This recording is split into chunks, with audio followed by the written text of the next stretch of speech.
여러분, 배당금 많이 받으면 기분 좋으시죠? 그런데 통장 찍힐 때는 웃다가 세금 고지서 받으면 울게 됩니다. 솔직히 말씀드려서 진짜 개빡치는 순간이었습니다. 열심히 투자해서 배당 받았는데 세금이 반 이상 날아가면 누가 좋아하겠습니까?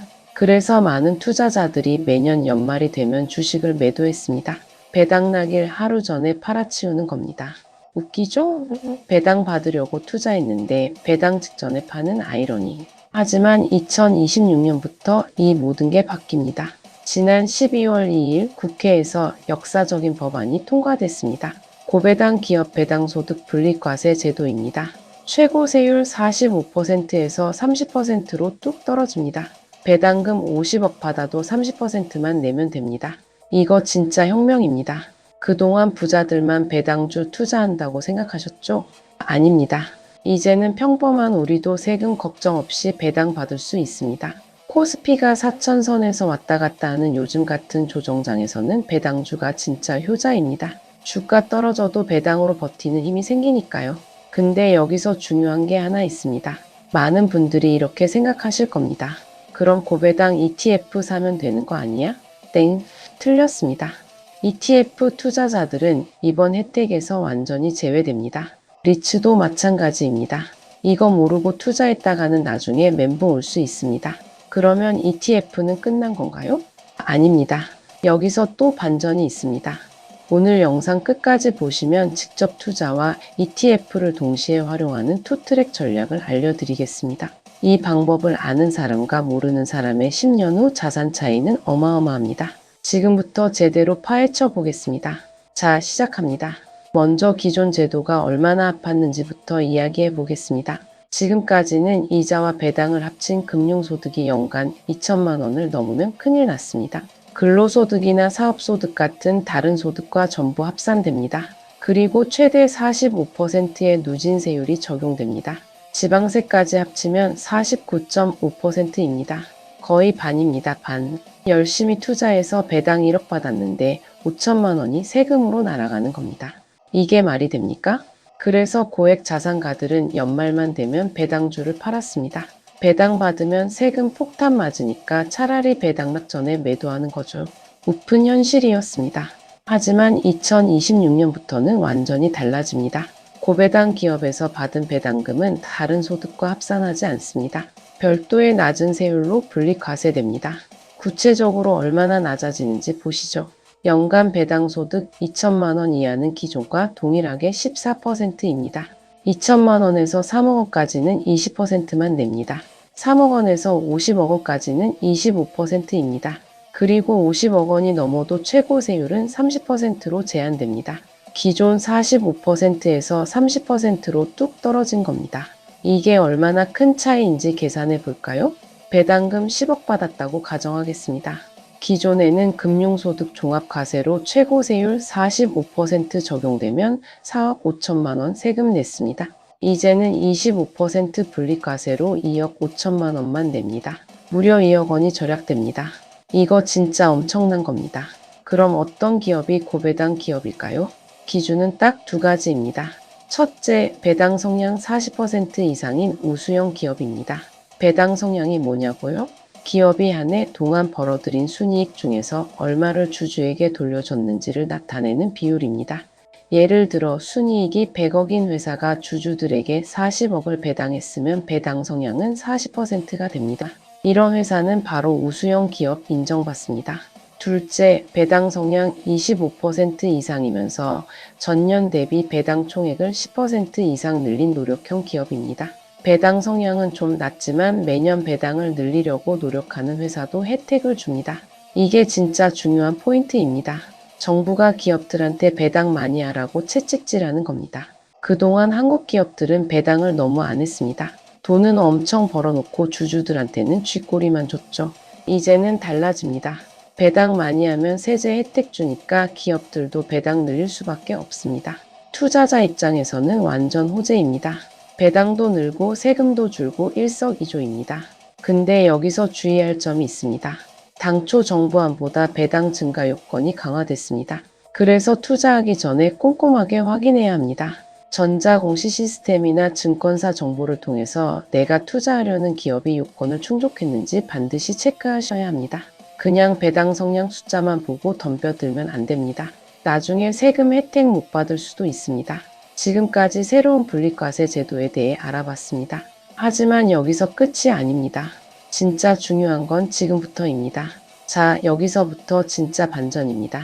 많은 분들이 이렇게 생각하실 겁니다. 그럼 고배당 ETF 사면 편하게 혜택 받겠네? 아닙니다. 완전히 틀렸습니다. ETF는 이번 분리과세 혜택에서 제외됩니다. 리츠도 마찬가지입니다. 같은 고배당주인데 왜 차별하냐고요? 국회 논의 과정에서 기술적으로 요건 충족 여부를 선별하기 어렵다는 이유로 제외됐습니다. 무슨 말이냐면 이겁니다. 개별 기업이 배당 성향 조건을 맞췄는지 확인하려면 사후 검증이 필요합니다. 그런데 ETF 하나에는 수십 개 종목이 들어 있습니다. 이걸 실시간으로 가려내서 각각 다른 세율을 적용하기가 까다롭다는 겁니다. 솔직히 말해서 좀 억지스럽습니다. 기술적으로 못할 건 없는데 귀찮으니까 안 하는 거죠. 그래서 펀드 투자자들 사이에서는 불만이 터져나오고 있습니다. 같은 고배당주에 투자하는데 수단이 다르다고 차별하는 건 불공평하다는 겁니다. 실제로 요즘 고배당 ETF 엄청 인기입니다. 편하게 분산 투자하면서 배당도 받을 수 있으니까요. 근데 세제 혜택은 개별 주식만 받는다. 이거 진짜 화나는 일입니다. 그럼 ETF 투자자들은 어떻게 해야 할까요? 여기서 포기하면 안 됩니다. 방법이 있습니다. 바로 투트랙 전략입니다. 첫 번째 트랙은 직접 투자입니다. 세제 혜택 요건을 충족한 고배당주를 일반 계좌에서 직접 매수합니다. 그러면 25% 분리과세 혜택을 받을 수 있습니다. 개별 종목 골라서 사는 게 부담스러우시다고요? 그럼 배당 성향 높은 대형주 서너 개만 담으셔도 됩니다. 삼성전자, SK하이닉스, 현대차 이런 우량주들도 배당 성향 높아지고 있습니다. 두 번째 트랙은 절세 계좌 활용입니다. ETF나 펀드는 ISA나 IRP에 넣으세요. ISA는 개인 종합 자산 관리 계좌입니다. 배당 소득 200만 원까지 비과세됩니다. 서민형은 400만 원까지 비과세입니다. 초과분도 9.9%로 분리과세됩니다. 이게 얼마나 좋은 건지 아십니까? 일반 계좌에서는 배당 소득세 15.4% 떼갑니다. 근데 ISA에서는 9.9%만 냅니다. 거기다 200만 원까지는 아예 세금이 없습니다. IRP도 마찬가지입니다. 개인형 퇴직연금 계좌인데 배당 소득에 대한 세금이 과세에 이연됩니다. 나중에 연금 받을 때 한꺼번에 세금 내는 구조라서 복리 효과가 극대화됩니다. 그리고 또 하나 팁을 드리자면 감액배당 ETF를 활용하는 방법도 있습니다. 감액배당은 기업의 이익잉여금이 아니라 자본을 재원으로 배당하는 겁니다. 이렇게 하면 배당 소득세 부과 시점을 뒤로 미룰 수 있습니다. 세금을 나중에 내면 그만큼 돈을 더 굴릴 수 있으니까 유리하죠. 물론 직접적인 세제 혜택은 없지만 간접 효과는 기대할 수 있습니다. 이번 제도가 시행되면 고배당주들의 주가가 전반적으로 오를 겁니다. 그럼 ETF 수익률도 자연스럽게 올라갑니다. 정리하겠습니다. 고배당주는 일반 계좌에서 직접 매수해서 분리과세 혜택 받으세요. ETF나 펀드는 ISA, IRP 같은 절세 계좌에 넣으세요. 이 투트랙 전략을 아는 사람과 모르는 사람의 10년 후 자산 차이는 어마어마합니다. 세금은 작은 차이 같지만 시간이 지나면 엄청난 격차를 만듭니다. 자, 이제 마지막으로 정말 중요한 이야기를 하겠습니다. 세제 혜택만 보고 무작정 고배당주에 투자하면 큰 코 다칩니다. 배당 착시 현상을 조심해야 합니다. 무슨 말이냐면 이겁니다. 어떤 기업의 배당 성향이 50%라고 합시다. 우와 대박이네, 분리과세 혜택 받겠네 하고 덤볐습니다. 그런데 자세히 보니까 그 회사 순이익이 작년에 비해 반토막 났습니다. 100억 벌다가 올해는 50억밖에 못 벌었습니다. 근데 배당금은 25억으로 유지했습니다. 그러면 배당 성향은 50%가 됩니다. 겉보기에는 배당 성향이 높아 보이지만 실제로는 회사 실적이 나빠진 겁니다. 이런 회사는 내년에 배당 컷할 가능성이 높습니다. 배당 삭감이죠. 그러면 주가가 폭락합니다. 세금 혜택 받으려다가 원금 손실로 더 큰 피해를 볼 수 있습니다. 그래서 배당 성향 숫자만 보면 안 됩니다. 기업이 꾸준히 이익을 내고 배당을 늘릴 체력이 있는지 순이익 추이를 함께 봐야 합니다. 최소한 최근 3년간 순이익이 안정적으로 유지되거나 증가하는 회사를 골라야 합니다. 그리고 배당 성향이 너무 높은 것도 위험합니다. 80%, 90% 이렇게 높으면 회사가 미래 투자를 못하는 겁니다. 벌어들인 돈을 거의 다 배당으로 나눠주면 회사가 성장할 수 없습니다. 적정 배당 성향은 30%에서 50% 정도가 좋습니다. 주주도 챙기고 회사 성장도 챙기는 균형이 필요합니다. 또 하나 중요한 건 업종을 분산하는 겁니다. 한 업종에만 몰빵하면 그 업종이 위기 오면 끝입니다. 금융주, 통신주, 필수 소비재 같은 안정적인 배당주를 섞어서 담으세요. 경기가 나빠져도 버틸 수 있는 포트폴리오를 만드는 겁니다. 이제 정말 마지막입니다. 우리가 살아오면서 가장 후회하는 순간은 돈을 못 벌었을 때가 아닙니다.